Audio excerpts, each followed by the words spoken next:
Well, I was going to talk about something else this week, right? There's so much to say about the barristers' strike, the fact that the government is knocking the employment bill back down the road again, that disgusting article in the Daily Mail about Angela Rayner, Rwanda, Ukrainian refugee scheme completely falling apart, Boris Johnson breaking the law and then denying it, and the inquiry into that. But it seems like the thing I said last week, I thought by now, like, word would have gotten out, not because of me. I appreciate that I have a limited reach, but I just thought people would have started talking about it more widely, and it seems like people still aren't focused on this. So let me be super clear. The NHS is on fire. Like, it is on the point of complete breakdown. The government decided that we were going to live with COVID, and now the wards are full of people with COVID. The death rate in the UK from COVID is actually quite often higher than the daily death rate in the Russia-Ukraine war, right?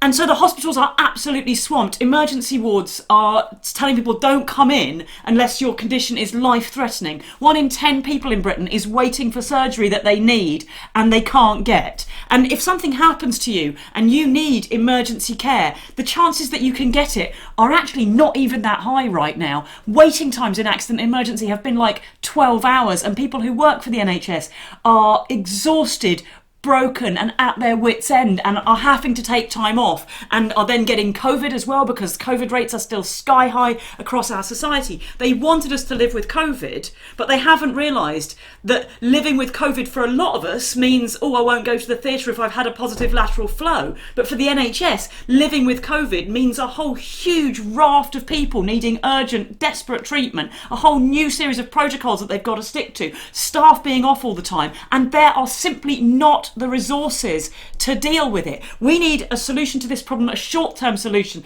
that throws a wodge of money at the NHS to make sure that anybody who is qualified to go in and help out can get there, that makes sure we're taking people away from any other thing that they might be doing from like private centres, whatever, that drags people into the NHS right now to fix the crisis.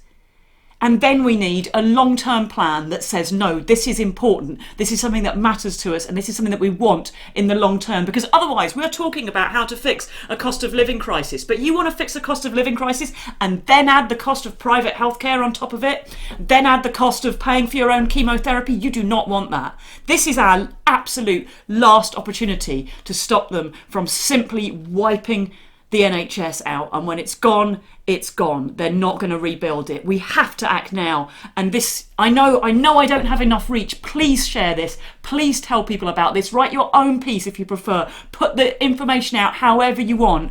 Please keep supporting alternative media sources like this one that are saying the stuff that is really, really important, even if I have to say it 2 weeks on the trot. See you next week.